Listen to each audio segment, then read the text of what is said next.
Hi guys, I'm Dr. Robin, and I'm a scientist who happens to be a bit of a K-pop fan. After I earned my PhD in genetics, I worked in some different jobs in science fields, and about 4 years ago, I decided to go back to school to become a middle school science teacher. Since then, as I've spent way too many hours watching K-pop content, I realized that quite a bit of K-pop content could be used to teach science. So, today I'm going to present a K-pop science EDU lesson on how do we smell. To get us started, we're going to watch a clip from the epic Run BTS episode number 43, in which Jungkook demonstrates that, in addition to being good at everything else, he also has an amazing sense of smell. 시작! 케이크. 근데 손등 어디 있어? 1분 안에만 맞추시면 돼요. 뭔 냄새 이거? 지금 손등 한번 있는 거예요? 응. 이렇게 아무 냄새가 안 날 줄이야. 뭔 냄새? 진영? 케이크? 단내 나는데? 자, 10초 남았습니다. 아 이거. 자, 정답은 정답. 네. 초콜릿. 그리고 진영인데 초콜릿 그거 있잖아요. 그 갈색 초콜릿 말고 그 뭐지? 그 흰 색깔 화이트 초콜릿.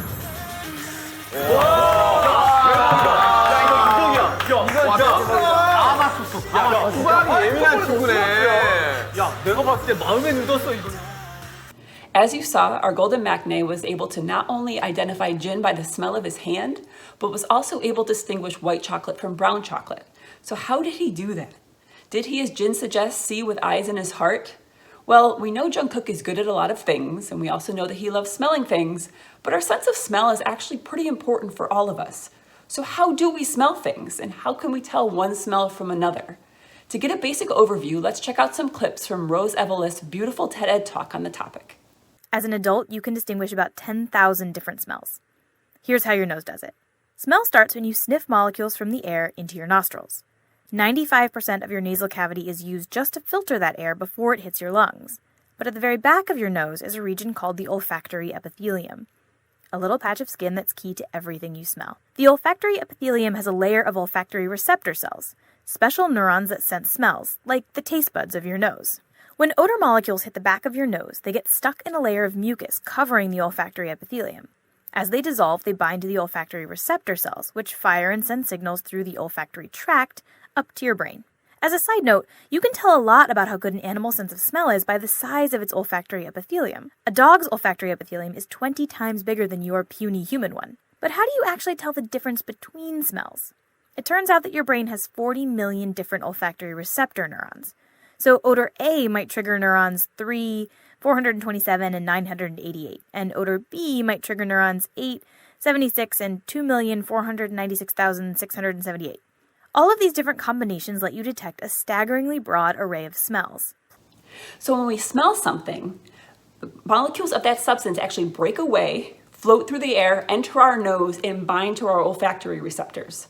When a molecule is able to do this, able to break away and float through the air, we say it is volatile.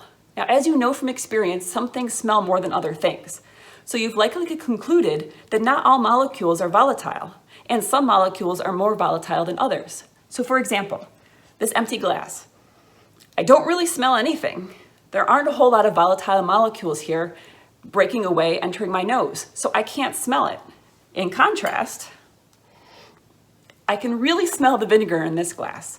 There are a whole lot of volatile molecules breaking away and entering my nose, so I can really smell it. So what are the volatile molecules in the white chocolate that entered JK's olfactory epithelium? And how are they different than the volatile molecules in brown chocolate? Turns out that there are some really cool studies on this. No one has yet performed a single study to compare the volatile molecules in white chocolate to those in milk chocolate. But here are two studies that analyze them separately using similar methods. Now the methods aren't exactly the same, but I think they're similar enough that we can learn something from the findings. In this 2018 paper by Stewart and colleagues, they report on the volatile molecules in white chocolate. And in this 2020 paper by Frick and Schieberl, they report on the volatile molecules in milk chocolate. And here's what they find. So here we have the list of 25 volatile compounds in white chocolate, and here is the list of the 48 volatile compounds that generate the milk chocolate smell.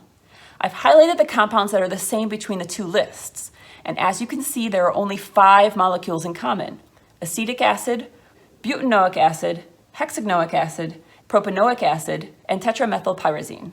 And that isn't even getting into the different amounts of the compounds in the two chocolates. So based on that, you can see how JK's Golden Nose was able to distinguish the white chocolate from the brown chocolate. They're pretty much completely different from each other. So I recommend go out and test your family and friends. If you got a great video, I'd love to see it. I can really tell the difference.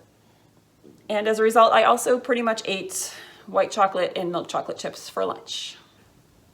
Now, at this time, I'd like to answer the question that I pretty much always get around this time when I'm teaching about smell. Now, keep in mind that I do teach middle school, but I'm gonna guess that some of you older, more mature folks have the same question on your mind.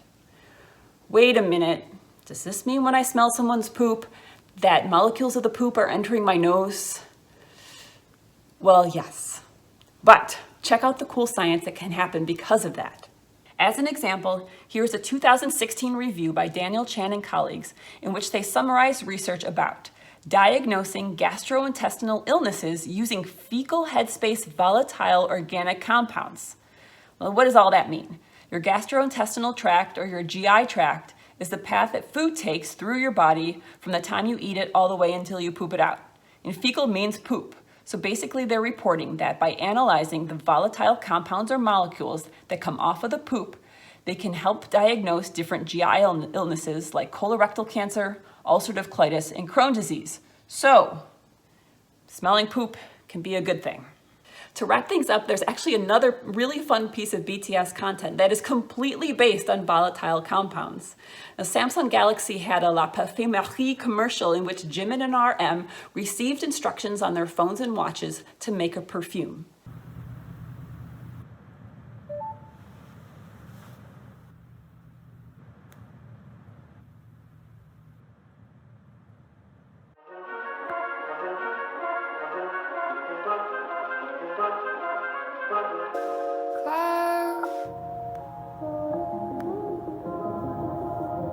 As you can likely infer now, compounds that are in perfumes need to be volatile in order to leave the skin and enter someone's nose. So when RM receives his instructions, he's flipping through and reviewing chemical structures and equations. Now we'll save the full organic chemistry lesson for everything he sees for another time, but I thought it was really cool to note that 4 of the structures he looks at happen to be on the list of volatile compounds in the milk chocolate. So let's slow it down and zoom in. On the first screen, we've got indole and 3-methyl-indole. They're not drawn completely correctly, but they got pretty close. And on the second screen, we've got 2 different ways to write the structure for acetic acid and 2 different ways to write the structure for 3-methoxy-4-hydroxybenzaldehyde, which is more commonly known as vanillin, and as you might guess, smells like vanilla. So I just think this is a great example of the fact that chemistry content can seem so overwhelming, but here's an example where learning just a little bit about the molecules we smell in milk chocolate also helped us recognize some molecules that might be in perfumes. And that is it for your K-pop science lesson on how we smell things. I've got a few ideas lined up for upcoming weeks, but please let me know if there are any science topics in K-pop that you want to learn more about. In the meantime, keep listening and keep learning. 감사합니다.